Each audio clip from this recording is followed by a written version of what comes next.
What's going on, people? I'm not doing a normal video this load.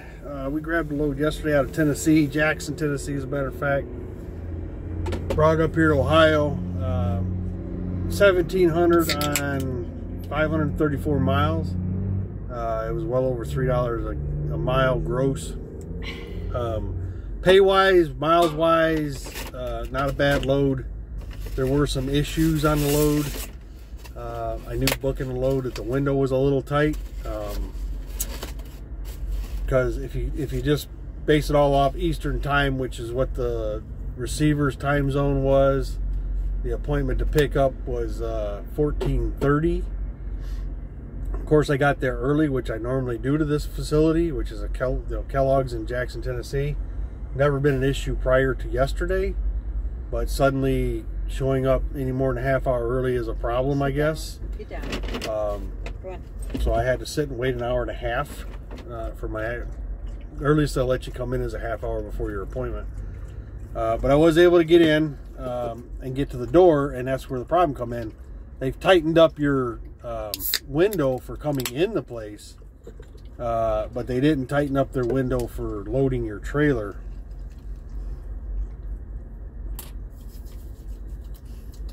Which took them about 3 hours to complete. So, I mean, if you look at the window, pickup was, if you go by Eastern time zone only, would have been 14:30.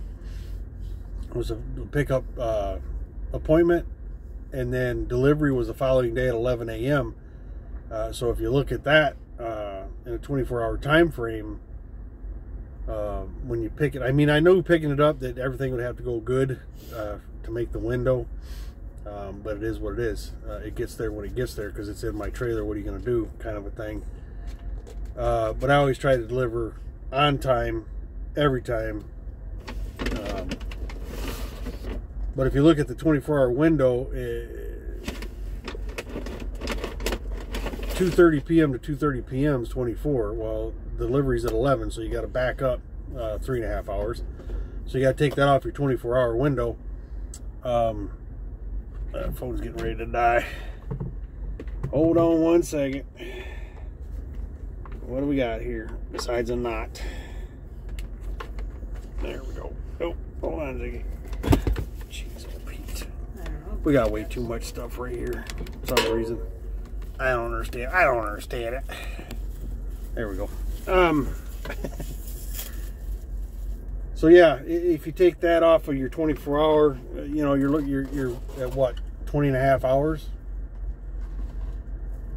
Yeah, 20 and a half hours is the window you have to pick up and deliver this load.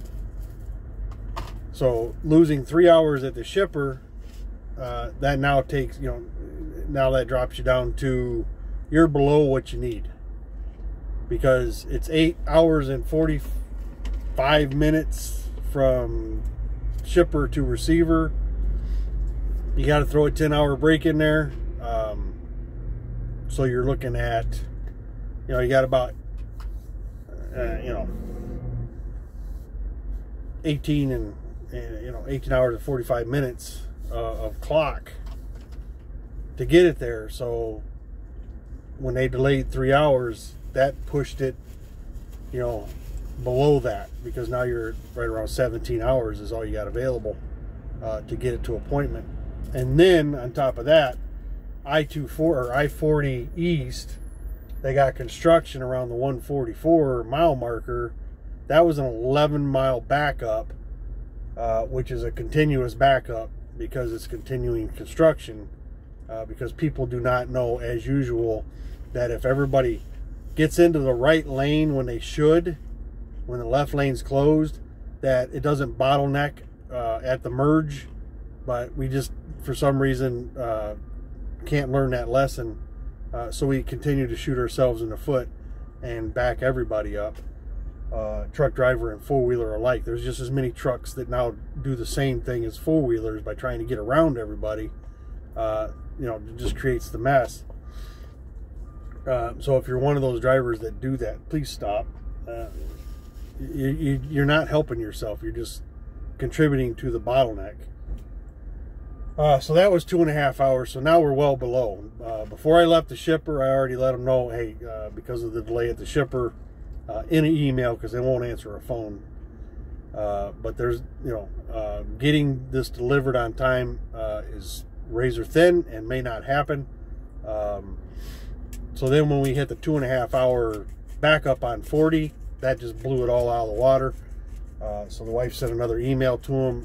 They never responded back because it was late, saying, hey, this is not going to make it. Then by the time we got through the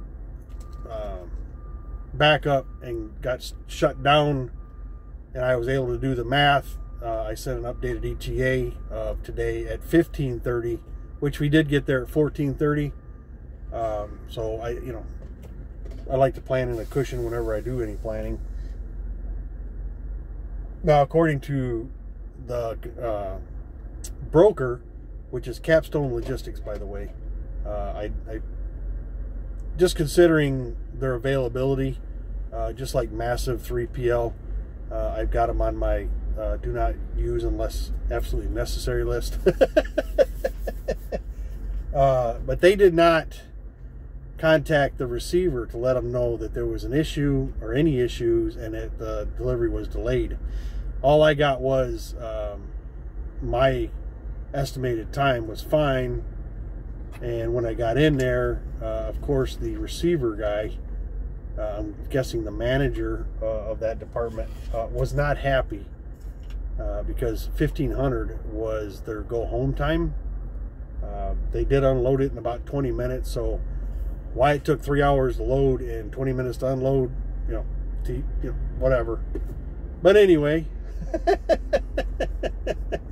that's what it ended up being. It was just a pain load all the way around, and it wouldn't have been, and I wouldn't have had to apologize to a customer had somebody just done a simple thing such as pick up a phone and say, hey, there's a delay, is this okay, or do we need to reschedule? No, didn't do that, or send an email to that effect. Didn't do that. Of course, they claim, the last email I just got from them here just a little bit ago is we contacted them. No, you didn't. No, you didn't, because there's only two guys. There's the manager of the receiving and there's a manager of shipping, and both of them are sitting 10 feet from each other. So if you contacted anyone within the company that has to do with that, it would have been one of them two, and neither one of them were saying, yeah, they called us or emailed us. Anyway, so yeah, it was left to me to apologize for them. They weren't mad that the load was late. They were mad because nobody bothered to let them know. That's what they were upset about. I get that. I get that. I would have been upset also. Well, but with that being said, load got delivered. Done deal. And on to the next thing, which is dinner back here. But then once I'm done with dinner, then I can start checking the load boards again, see what pops up. But fuel card, just quick. I just got the first settlement statement. I used it for the first time yesterday. This is the TSD logistics fuel card. I used it yesterday at the TA in Jackson, Tennessee. By the time you factor in their 5% charge that TSD charges for using the card, and the 40 or 65 cent fee that TA charges for using the card, by the time you get all that factored in, my cost out of the discount was $6.92 or something to that effect. But it come down to, pump price was $3.15 because fuel in Tennessee is high anyway. The discount netted me down to, what did I say, $2.61 a gallon is what we paid? Yes. Time you did all the math. So yeah, that's a pretty big discount at the TA. Looks like TA and Petro are the huge discounts. Love's might be a place to buy some fuel, say in a state like Missouri or Texas, where fuel is cheaper than everybody else anyway. You are missing a good dinner. I'm getting there. But yeah, the discount was nice. It was big. If I had bought fuel with the card from the company I'm leased to, which is F2F Transport, I would not have saved nowhere near that. Again, fuel by my house was $2.68 a gallon. That was no, because right now it's $2.78. $3.15. No, by the house, the Loves. Oh. I can't remember if it's $3.84 or $2.84. I think it is. Mm-hmm. I think it's $2.84 a gallon. Yeah, it's not $3. So if I'd have got the 10-cent discount from F2F, it would have been $2.74. But I get charged a $3 fee, so that kind of wipes out the discount. So I saved money using this card right out of the gate. 100 gallons. And I'll take that. I'll take that savings every day. I think the savings total was on 100 gallons was $62.16 is what I saved. So, works for me. Works for me, especially right now because we're up in Ohio and in the land of high fuel prices. So, but yeah, I'm gonna jump off here. This is just a quick video. We'll get back to try to do some road videos on the next load.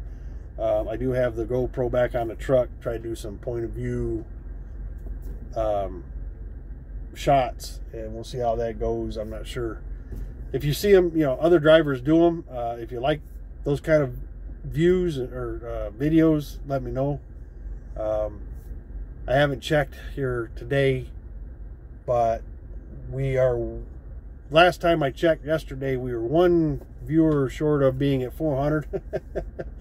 Which, hey, everything's a milestone, and always appreciative of everyone that subscribes and watches from the time we started to today. And some of the, subscribers I've talked to, both in comments and on the phone. I appreciate all you guys. Again, if there's anything that you think I could help you with, let me know. I'm more than happy to. If you want to chat on the phone about something, just let me know.